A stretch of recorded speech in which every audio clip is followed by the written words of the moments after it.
Solar panel refers to a panel designed to absorb the sun's rays as a source of energy for generating electricity or heating. A photovoltaic module is a packaged, connected assembly of typically 6x10 solar cells. Solar photovoltaic panels constitute the solar array of a photovoltaic system that generates and supplies solar electricity in commercial and residential applications. Each module is rated by its DC output power under standard test conditions, and typically ranges from 100 to 365 watts. The efficiency of a module determines the area of a module. Given the same rated output, an 8% efficient 230-watt module will have twice the area of a 16% efficient 230-watt module. There are a few solar panels available that are exceeding 19% efficiency. A single solar module can produce only a limited amount of power. Most installations contain multiple modules. A photovoltaic system typically includes a panel or an array of solar modules, a solar inverter, and sometimes a battery or solar tracker and interconnection wiring. The price of solar power, together with batteries for storage, has continued to fall so that in many countries it is cheaper than ordinary fossil fuel electricity from the grid. Theory and construction. Solar modules use light energy from the sun to generate electricity through the photovoltaic effect. The majority of modules use wafer-based crystalline silicon cells or thin-film cells based on cadmium telluride or silicon. The structural member of a module can either be the top layer or the back layer. Cells must also be protected from mechanical damage and moisture. Most solar modules are rigid, but semi-flexible ones are available, based on thin-film cells. These early solar modules were first used in space in 1958. Electrical connections are made in series to achieve a desired output voltage or in parallel to provide a desired current capability. The conducting wires that take the current off the modules may contain silver, copper or other non-magnetic conductive transition metals. The cells must be connected electrically to one another and to the rest of the system. Externally, popular terrestrial usage photovoltaic modules use MC3 or MC4 connectors to facilitate easy weatherproof connections to the rest of the system. Some recent solar module designs include concentrators in which light is focused by lenses or mirrors onto an array of smaller cells. This enables the use of cells with a high cost per unit area in a cost-effective way. Efficiencies. Depending on construction, photovoltaic modules can produce electricity from a range of frequencies of light, but usually cannot cover the entire solar range. Hence, much of the incident sunlight energy is wasted by solar modules, and they can give far higher efficiencies if illuminated with monochromatic light. Therefore, another design concept is to split the light into different wavelength ranges and direct the beams onto different cells tuned to those ranges. This has been projected to be capable of raising efficiency by 50%. Scientists from Spectralab, a subsidiary of Boeing, have reported development of multi-junction solar cells with an efficiency of more than 40%, a new world record for solar photovoltaic cells. The Spectralab scientists also predict that concentrator solar cells could achieve efficiencies of more than 45% or even 50% in the future, with theoretical efficiencies being about 58% in cells with more than 3 junctions. Currently the best achieved sunlight conversion rate is around 21.5% in new commercial products, typically lower than the efficiencies of their cells. In isolation, the most efficient mass-produced solar modules have power density values of up to 175 W per square meter. Research by Imperial College London has shown that the efficiency of a solar panel can be improved by studying the light-receiving semiconductor surface with aluminum nanocylinders similar to the ridges on Lego blocks. The scattered light then travels along a longer path in the semiconductor, which means that more photons can be absorbed and converted into current. Although these nanocylinders have been used previously, the light scattering occurred in the near-infrared region and visible light was absorbed strongly. Aluminum was found to have absorbed the ultraviolet part of the spectrum, while the visible and near-infrared parts of the spectrum were found to be scattered by the aluminum surface. This, the research argued, could bring down the cost significantly and improve the efficiency as aluminum is more abundant and less costly than gold and silver. The research also noted that the increase in current makes thinner film solar panels technically feasible without compromising power conversion efficiencies, thus reducing material consumption. Efficiencies of solar panel can be calculated by MPP value of solar panels. Solar inverters convert the DC power to AC power by performing MPPT process. Solar inverter samples the output power from the solar cell and applies the proper resistance to solar cells to obtain maximum power. MPP of the solar panel consists of MPP voltage and MPP current. It is a capacity of the solar panel, and the higher value can make higher MPP. Micro-inverted solar panels are wired in parallel, which produces more output than normal panels which are wired in series, with the output of the series determined by the lowest performing panel. Micro-inverters work independently, so each panel contributes its maximum possible output given the available sunlight. Technology. Most solar modules are currently produced from crystalline silicon solar cells made of multicrystalline and monocrystalline silicon. In 2013, crystalline silicon accounted for more than 90% of worldwide PV production, while the rest of the overall market is made up of thin film technologies using cadmium telluride, CIGS and amorphous silicon. Emerging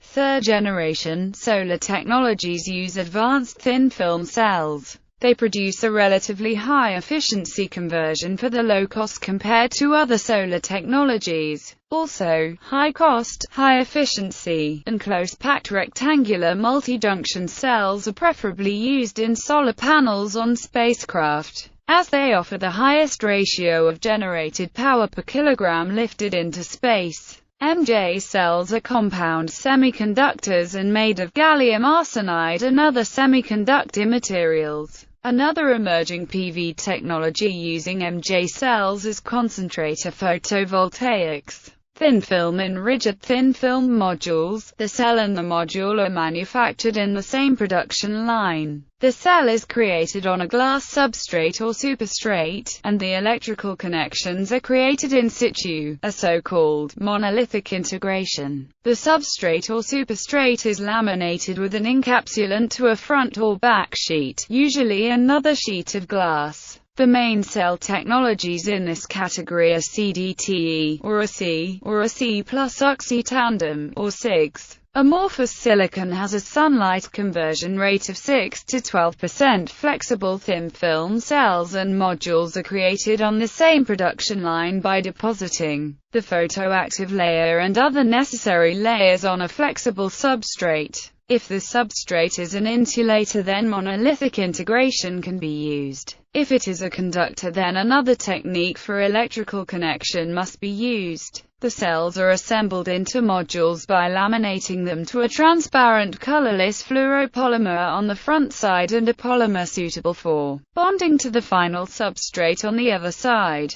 Smart solar modules. Several companies have begun embedding electronics into PV modules. This enables performing maximum power point tracking for each module individually, and the measurement of performance data for monitoring and fault detection at module level. Some of these solutions make use of power optimizers, a DC-to-DC converter technology developed to maximize the power harvest from solar photovoltaic systems. As of about 2010, such electronics can also compensate for shading effects, wherein a shadow falling across a section of a module causes the electrical output of one or more strings of cells in the module to fall to zero, but not having the output of the entire module fall to zero. Performance and degradation. Module performance is generally rated under standard test conditions. or radiance of 1000 W per square meter, solar spectrum of AM 1.5 and module temperature at 25 degrees Celsius. Electrical characteristics include nominal power, open circuit voltage, short circuit current, maximum power voltage, maximum power current,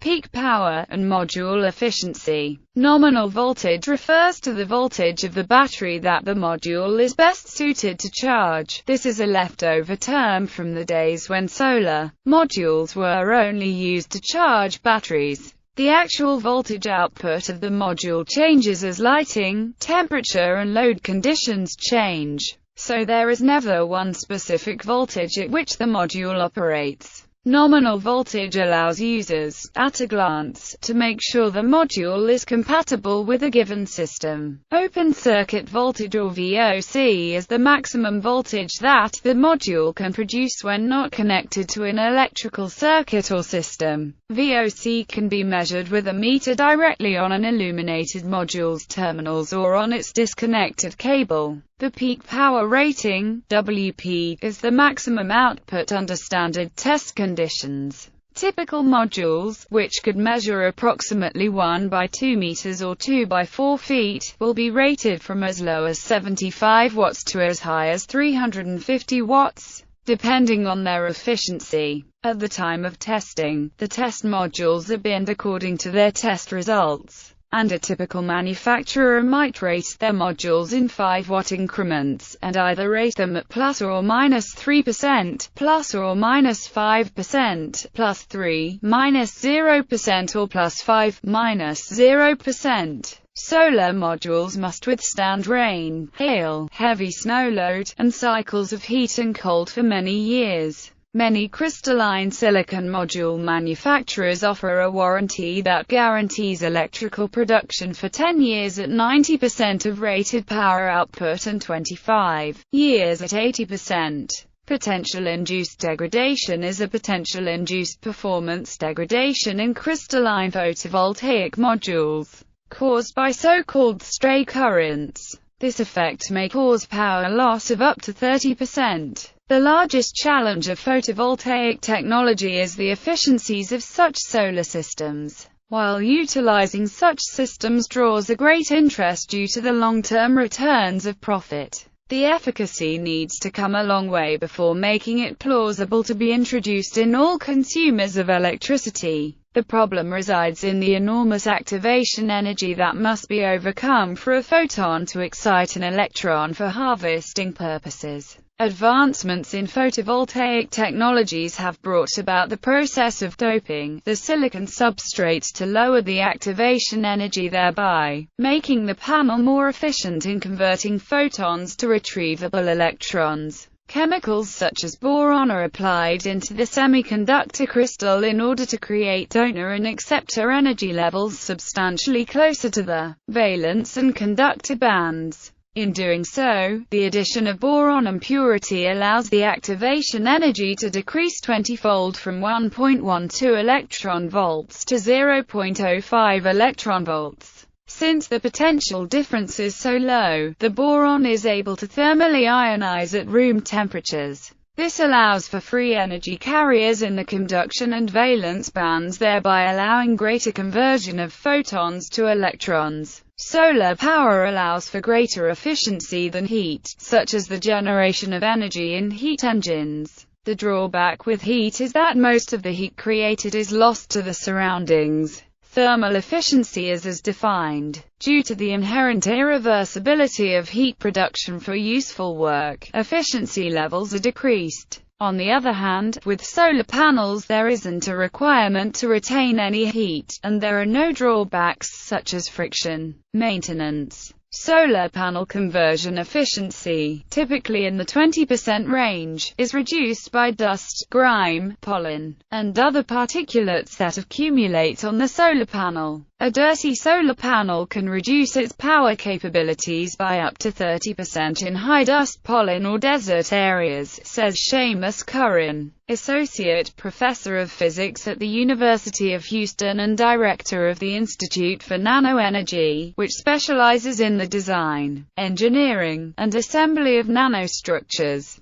Paying to have solar panels cleaned is often not a good investment. Researchers found panels that hadn't been cleaned, or rained on, for 145 days during a summer drought in California, lost only 7.4% of their efficiency overall, for a typical residential solar system of 5 kilowatts. Washing panels halfway through the summer would translate into a mere $20 gain in electricity production until the summer drought ends, in about 2.5 months. For larger commercial rooftop systems, the financial losses are bigger but still rarely enough to warrant the cost of washing the panels. On average, panels lost a little less than 0.05% of their overall efficiency per day. Recycling. Most parts of a solar module can be recycled, including up to 97% of certain semiconductor materials or the glass, as well as large amounts of ferrous and non-ferrous metals. Some private companies and non-profit organizations are currently engaged in take-back and recycling operations for end-of-life modules.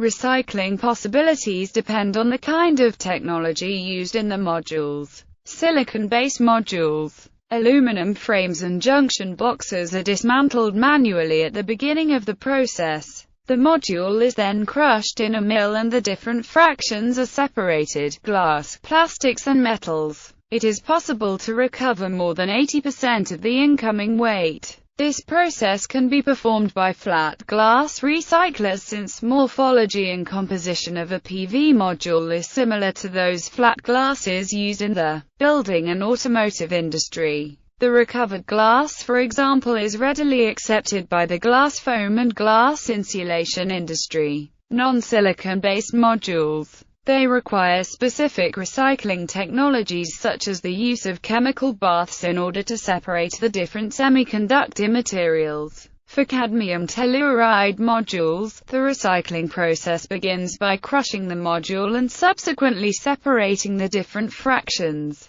This recycling process is designed to recover up to 90% of the glass and 95% of the semiconductor materials contained. Some commercial-scale recycling facilities have been created in recent years by private companies. Since 2010, there is an annual European conference bringing together manufacturers, recyclers and researchers to look at the future of PV module recycling. Production. In 2010, 15.9 gigawatts of solar PV system installations were completed, with solar PV pricing survey and market research company PV Insights reporting growth of 117.8% in solar PV installation on a year-on-year basis, with over 100% year-on-year growth in PV system installation. PV module makers dramatically increased their shipments of solar modules in 2010. They actively expanded their capacity and turned themselves into gigawatt GW players.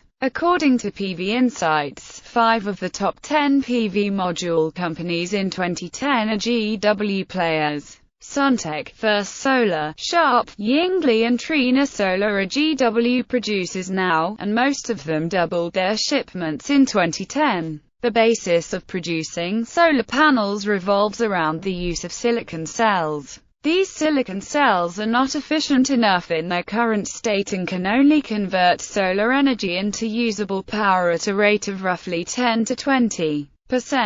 In order for solar panels to become more efficient, and therefore more useful in the future, researchers across the world have been trying to develop new technology to make solar panels more effective at turning the sun into energy. In 2014, the world's top 10 solar module producers in terms of shipped capacity during the calendar year of 2014 were Trina Solar, Yingli, Sharp Solar and Canadian Solar. Price. Average pricing information divides in 3 pricing categories: those buying small quantities, mid-range buyers, and large quantity buyers. Over the long term, there is clearly a systematic reduction in the price of cells and modules. For example, in 2012 it was estimated that the quantity cost per watt was about 60 cents, which was 250 times lower than the cost in 1970 of $150. Real-world prices depend a great deal on local weather conditions. In a cloudy country such as the United Kingdom, price per installed kW is higher than in sunnier countries like Spain. Following to RMI, balance of system elements, this is